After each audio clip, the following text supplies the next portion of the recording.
Hey guys, it's Jenna and Harvey. In today's video, we are going to be reviewing the new Anastasia Nouveau palette. I'm so excited. He is enthralled as well. As you can see, he's just like the most excited pup ever you've ever seen.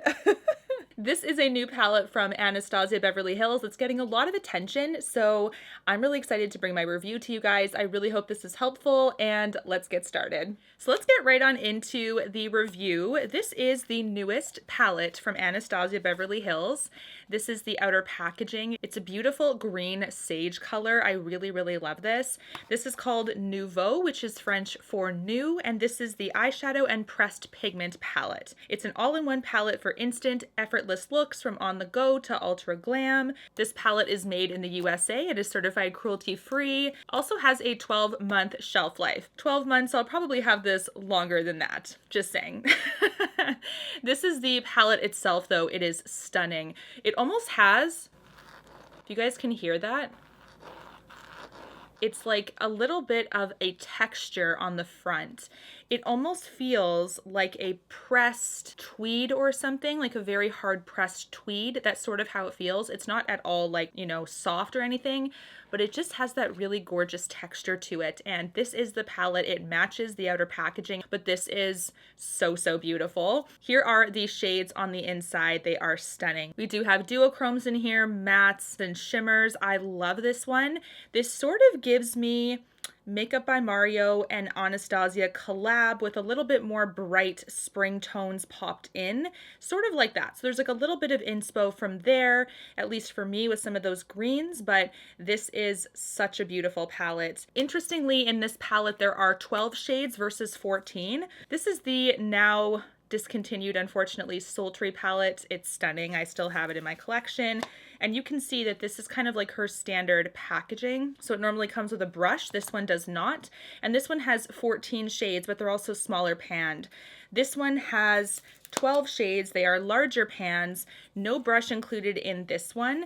And I feel like this one has the same sort of style with like the mirror on the lid and everything, which is really lovely there. But really interesting to see them kind of switch it up a little bit with the no brush and a little bit extra bigger pans, but slightly less shades overall in this collection. I also have Soft Glam here, so this is a formulation that I'm very familiar with from the brand. Interestingly enough, Soft Glam and Sultry both have an 18-month shelf life, so there's definitely something different with this formulation, given that the shelf life is less. Could just be maybe how they're preserving the products or something. That is not something I'm an expert in, but I just noticed there's a significant drop when it comes to shelf life.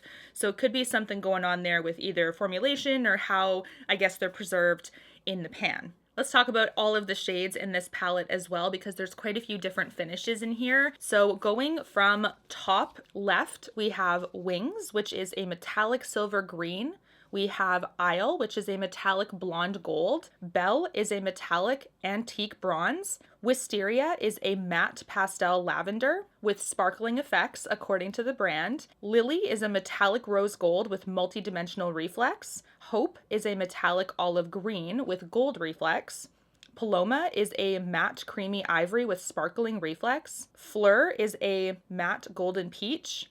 Liberty is a matte muted hunter green. Peacock is a duochrome bluish green brown with pink reflex, super stunning. Metro is a matte rich clay color, and Muse is a metallic dark chocolate brown. Now here are the beautiful swatches of this palette. You can see how absolutely stunning they are on my arm here. I will say that there is one matte out of the whole palette that feels a little bit thinner and I think was the hardest to swatch, but we're talking about a very slight difference. Obviously it's still swatched very strong, you can see that, but the shade I'm talking about is Liberty. So it's actually interesting. It is right here. This is kind of like the army green that's very muted. And for some reason, this one swatches a little bit thinner. So I can tell that this formulation is a little bit different than some of the other mattes in here. So there's definitely a lot of formulation changes here, which I'm very excited about, actually. Now, when it comes to price, Interestingly, on the Anastasia website, it is 68 Canadian dollars, but on Sephora Canada, it is 72. So you do have a little bit more, about $4 more when it comes to shopping at the retailer, Sephora, versus on their website. And when it comes to the US dollar conversion, I will share that with you guys as well, because I'm Canadian, and I'm just gonna pop in the app here and see how much it is. 55 American dollars on Sephora US. So compared to Soft Glam, it's 45 American dollars. It's a little bit more expensive than her previous palettes were. The ones I'm talking about being like Sultry, Soft Glam, but I do think that there's been some formulation changes here. There's definitely been some structural changes in how they've put this palette together, so that's probably why they're justifying it a little bit. Now, how much product is in here? So the Nouveau palette, it looks like there is 1.34 grams each. The pans in Soft Glam are 0.74 each. So there actually is overall more pigment in this one by weight. So let's get into my look today, which is actually something a little bit different for me. It's a little bit kind of smokier, but I was really curious to see how this one would look. And I did get a little bit of inspiration from one of the Instagram stories that Anastasia put out. So I will put that little picture there for you. All over the lid, I went in with a diffusing brush with the first shade, which is Metro. Now, Metro is a matte. It actually blended out super beautifully. I basically went into the crease area and just sort of blended outward. I added a little bit in the outer corner there, but tried to keep the sort of left side of my lid bare because I was going to add a lighter color there. This one, like I said, buffed out beautifully. Now, the biggest difference that I have found with this matte versus other mattes I've used from Anastasia is that the fallout has been significantly cut back. That's what I've noticed. When it comes to Soft Glam or Sultry or any of my favorite palettes like this, these two have significant fallout, I feel like. It's something that you just sort of have to expect from the brand, and that's why I always do my eyes first when it comes to working with these palettes. The longevity of these shades and pigments is amazing, but the fallout is definitely noticeable when you're actually working with them. But this is a palette that I was like, okay, there's definitely significantly less. I didn't notice any fallout with Metro, which is the matte, but I did notice a little bit of fallout in the other shades, so we'll talk about that next. Next, I went in with the shade Isle. Isle is a beautiful blonde gold metallic. It's so gorgeous, and I just packed it on the left side of my lid, kind of in the inner corner area, and pulled it outward towards the middle. This is also one that is very opaque, just like the Metro shade that I used before that. It's very, very beautiful when you apply it, and also no pigment fallout either, which I was like, what the heck?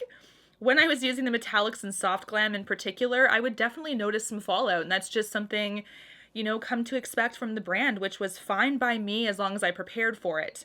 But this one, I was like, okay, no more pigment fallout there either. Like, I'm impressed.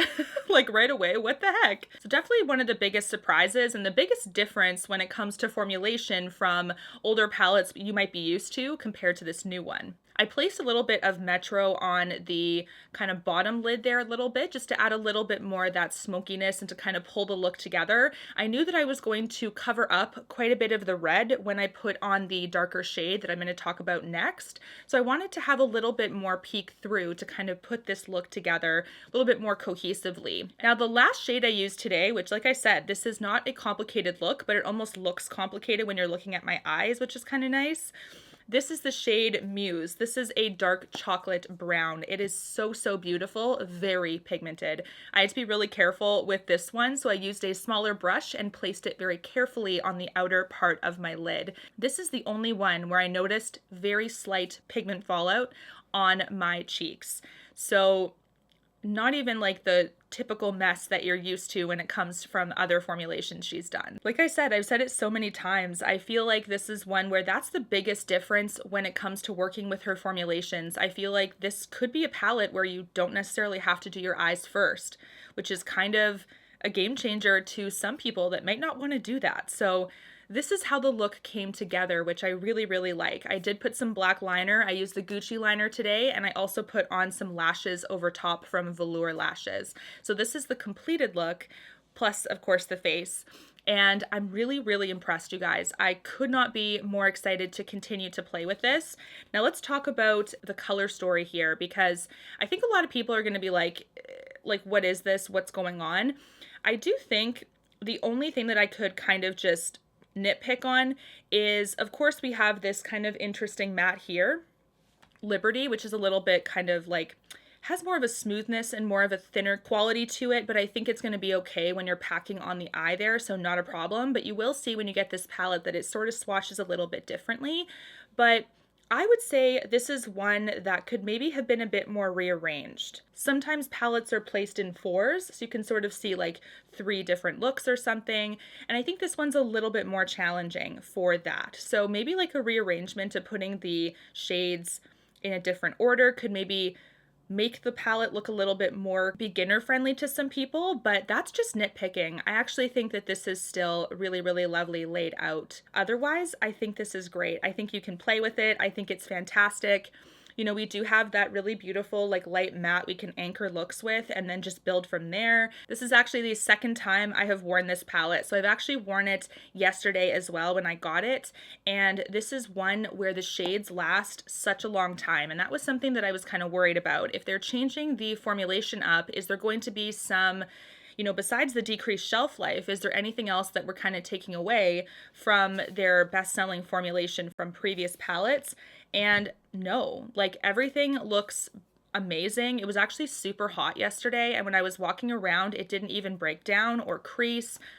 I mean, it lasted a good 12 hours on me without any creasing, and then from there, it faded uniformly as I was wearing it the rest of the evening. So I don't think you can complain with this one. I'm very, very impressed. I really think this is one you're going to love, and they've made some really nice improvements to the formula, especially with the fallout aspect. Now, I had a couple questions with people thinking that this palette was similar to Mel's palette, so I'm going to pull that up and kind of show you a side-by-side. So this is Tiny Marvels from my friend Mel Thompson, and you can definitely see there's, of course, some similarities. I mean, Wisteria is very similar to this kind of pastel purple in her palette. This shade Scarab is a little bit similar to Peacock. So I can see what you guys are saying. This one is more of like a, it's like a brown that has a teeny bit of a purple leaning quality. So this one is not quite the same, but I'll show you kind of what I mean here. This is going to be tough to hold.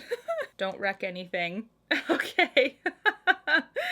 Okay, so here they are side by side. You can definitely see we have some similarities, but they're certainly not duplicates by any means. I would say that Mel's is actually quite a bit brighter and very pastel forward. The Anastasia one has some pastels, but it's not as rich of a color behind it as the Tiny Marvels. So Tiny Marvels has more of like that, you know, the purple even, although similar.